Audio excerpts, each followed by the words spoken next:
विज्ञान के सेशन में आप लोगों का स्वागत है। परमाणु की संरचना यह हमारा चैप्टर चल रहा है और आज हम लोग समस्थानिक की बात कर रहे हैं। हमने इससे पहले वाले सेशन में भी समस्थानिक के बारे में समझा था। समस्थानिक क्या होते हैं, क्या और क्या चीज सेम होती है, क्या डिफरेंट होती है, बताइए।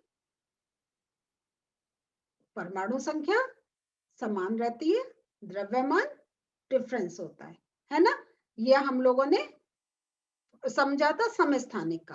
आज हम एक एग्जाम्पल लेकर ये एक जानने की कोशिश करते हैं कि जब हम किसी भी परमाणु का हम जब द्रव्यमान की बात कर रहे हैं तो हम किस प्रकार कैलकुलेट करते हैं कि उस एलिमेंट का अगर समस्थानिक रूप में है तो कैसे कैलकुलेट करते हैं, और अगर उस तत्व के हमें समस्थानिक नहीं मिल रहे हैं तो हम कैसे कैलकुलेट करते हैं।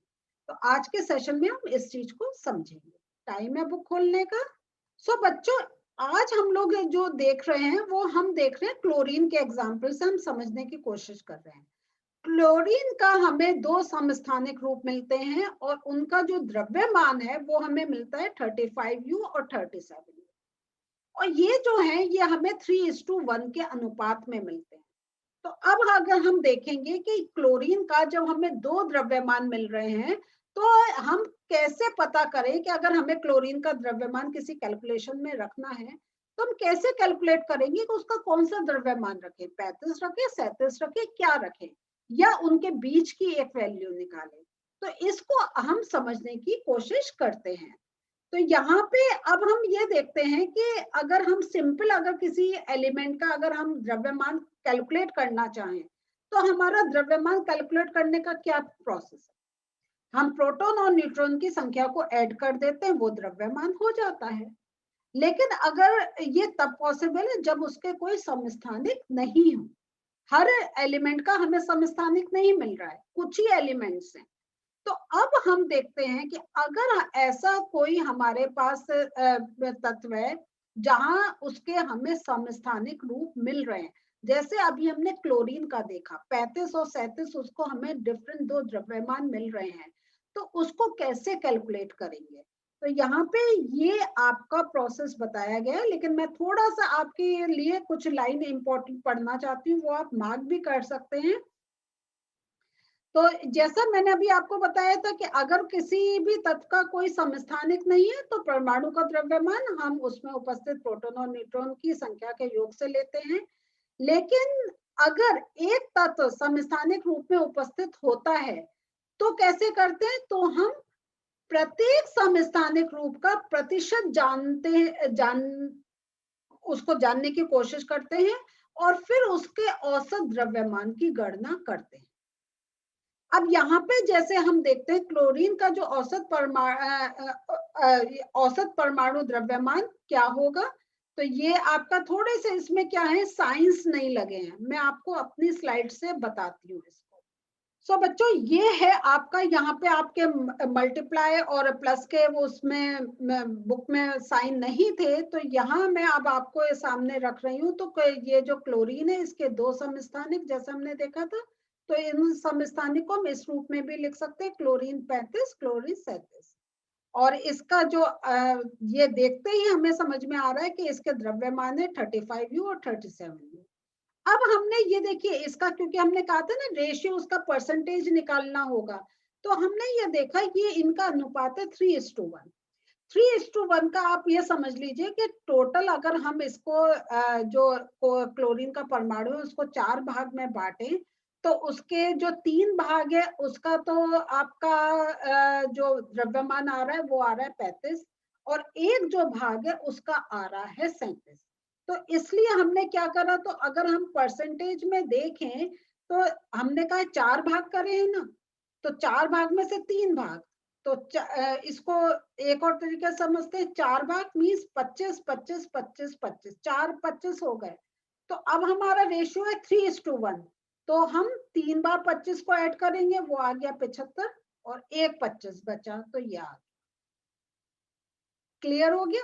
तो हमने क्या करा, 35 जो है वो हमारा उसका रेशियो में हम देख रहे हैं 3 पार्ट है, तो हमने 75/100 रखा, प्लस क्योंकि हमें एवरेज निकालना है तो हमने क्या करा 37 इंटू और ये 25/100, जैसा मैंने बताया था 4 भाग करें तो 25 25 25, जब 4 भाग करें तो 3 25 करें तो 75, एक 25 जो बचा वो 25। अब हम जब इसको कैलकुलेट करेंगे तो हमारा ये पूरा सॉल्व करने पर आएगा 105/4, और ये जो आएगा हमारा ये आएगा 37/4। और फिर जब हमने इसको सॉल्व करा तो देखिए हमारा डिनोमिनेटर सेम है, तो बस सिंपल ऐड कर देंगे 142/4, और फिर जो हमारे पास आया वो 35.5 की वैल्यू आई। तो ये अब हम कहीं भी क्लोरीन का द्रव्यमान लिखना होगा तो हम लिखेंगे 35.5। तो इस प्रकार जब किसी हमारे तत्व के समस्थानिक एक होते हैं तो हम उनका द्रव्यमान इस प्रकार कैलकुलेट करते हैं कि जो हमारे उनके समस्थानिक रूप हैं उनको रखते हैं, वो किस रेशियो में है उसको रखते हैं, और उस रेशियो की हेल्प से हम कैलकुलेट करते हैं, उनका परसेंटेज कैलकुलेट करते हैं, और उनका एक औसत निकालते हैं, और वो जो औसत होता है वो उसका परमाणु द्रव्यमान के रूप में आगे हम उसको हमेशा वो वाली वैल्यू रखते हैं। तो और वैसे अब है, मैं उस बात को रिपीट करूंगी, अगर कोई समस्थानिक नहीं है तो सिंपल हम प्रोटॉन और न्यूट्रॉन की जो वैल्यूज है उनको ऐड करते हैं और हमें उसका परमाणु का द्रव्यमान पता चल जाता है। आज हम एक और टर्म समझने जा रहे हैं, तो उसको करने के लिए हम पहले बुक खोलते हैं। तो दूसरा जो हम समझेंगे वो संभारिक के बारे में समझेंगे, लेकिन संभारिक के समझने से पहले हम समस्थानिकों का जो अनुप्रयोग होते हैं उनके बारे में बात कर लेते हैं। तो ये जो समस्थानिक होते हैं इनके कुछ विशेष गुण होते हैं, और इसके विशेष गुण के कारण उनको प्रत्येक किसी एक स्पेसिफिक एरिया में यूज किया जाता है।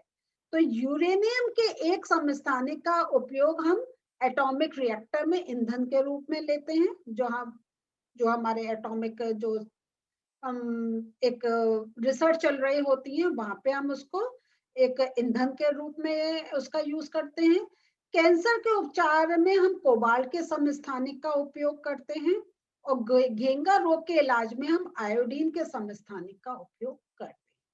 तो यहाँ तो ये जो समस्थानिक है, जो आइसोटोप्स हैं, उनका बहुत एक अगर देखिए इंडस्ट्रियल या मेडिसिनल या किसी और वे में साइंटिफिक वे में उनका बहुत यूज होता है।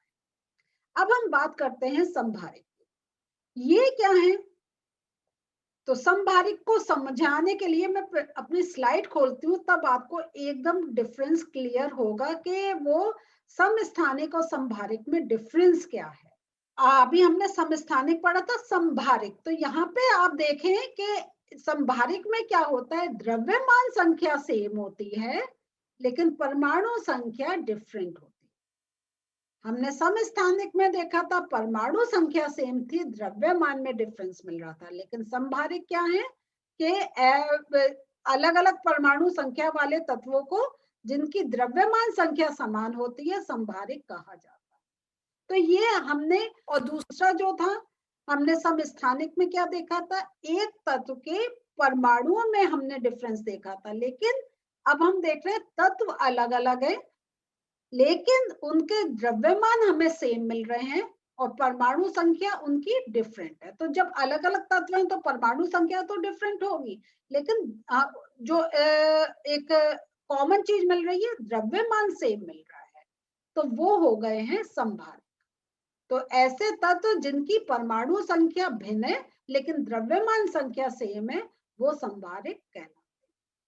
तो ये थोड़े से इन दो चीजों में बच्चे कंफ्यूज जब होता है, नए नए टर्म्स होते हैं, आप कंफ्यूज होते हैं, लेकिन थोड़ा सा आप इसकी प्रैक्टिस करेंगे आपको एकदम क्लियर हो जाएगा। और संभारिक में आप ये याद रखें कि हम तत्वों के बारे में बात कर रहे हैं, और अगर तत्वों के बारे में बात कर रहे हैं तो हमें परमाणु संख्या तो डिफरेंट मिलेगी मिलेगी, है ना, क्योंकि तभी तत्व अलग अलग है, लेकिन कॉमन क्या मिल रहा है, द्रव्य। और समस्थानिक जो है वो हमारे एक तत्व के परमाणुओं में जब द्रव्यमान में डिफरेंस मिल रहा है वो समस्थानिक हो जाता है। तो ये बहुत इंपॉर्टेंट पॉइंट है, इसको ध्यान रखिएगा। तो बच्चों आज हम लोगों ने अपना चैप्टर कंप्लीट कर लिया, सेशन भी अब एंड हो रहा है, और हमने डिफरेंट एग्जाम्पल्स ले लेकर ये जो हमारे समस्थानिक हैं, समभारिक हैं, परमाणु संख्या क्या होती है, द्रव्यमान क्या होता है, ये सब के बारे में हमने पढ़ लिया और हमने एक एटॉमिक जो स्ट्रक्चर है उसका भी हमने इस चैप्टर में समझा। तो काफी हमें नॉलेज हो गई है। और जो हमने इससे पहले चैप्टर करा था जिसमें हम उनके वैलेंसीज के बारे में लिख रहे थे, संयोजकता के बारे में लिख रहे थे, वो अब हमें पूरी तरीके से एक क्लियर हो चुका है। सो आप ये चैप्टर अच्छी तरीके से रिवाइज करें। कहीं कोई डिफिकल्टी या कुछ है आप मुझसे ऐप के थ्रू पूछ सकते हैं। अगले सेशन में इस चैप्टर के जितने भी प्रश्न आपके बुक में दे रखे हैं, कोशिश करिए कि हम वो 2-3 सेशंस में वो सारे प्रश्नों के उत्तर दे पाए। तो अगला सेशन मेरा प्रश्न और उत्तर का होगा। मिलते हैं फिर से। बाय।